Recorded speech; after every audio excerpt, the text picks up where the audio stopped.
Not that long ago, we watched a video for Annie Armstrong, and our church got to see some of the church planners, Matt and his wife up there, and they shared the needs that they had. They shared the darkness that is in Newfoundland. I think what drove us to go to Newfoundland, and to be specific, it's St. John's, Newfoundland. Mm-hmm. We're being called to a city in Newfoundland. And the reason we're feeling called to that city is because of the spiritual darkness. 225,000 people live in that city. Estimates are that 98% of that 225,000 do not know Jesus. The best way to describe Newfoundland, and specifically St. John, is the way they described it to us. If you took the remoteness of Alaska and the lostness and population of Las Vegas and you mixed the two, it's a beautiful place that is clearly under darkness.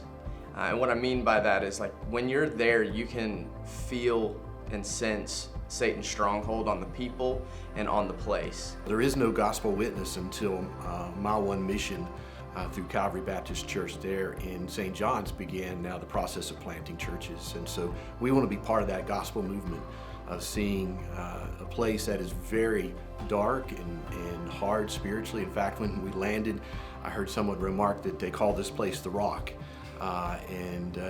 It aptly describes it physically. It's a lot of rock as far as topography, but spiritually it's also very hard, and it's dark, and they desperately need the hope of the gospel.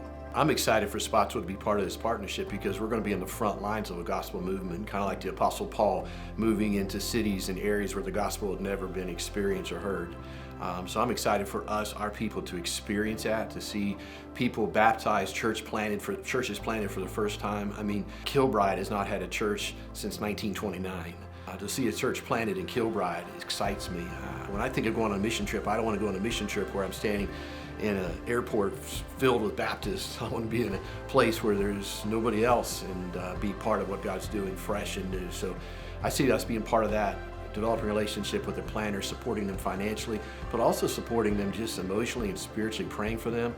And then also at the same time, as Dakota mentioned, building a relationship with the people in St. John's, just loving on them, being the hands and feet of Jesus, and building a bridge that will bear the weight of the gospel relationally, just to help them understand that we do love them. We're going to keep coming back and coming back and coming back.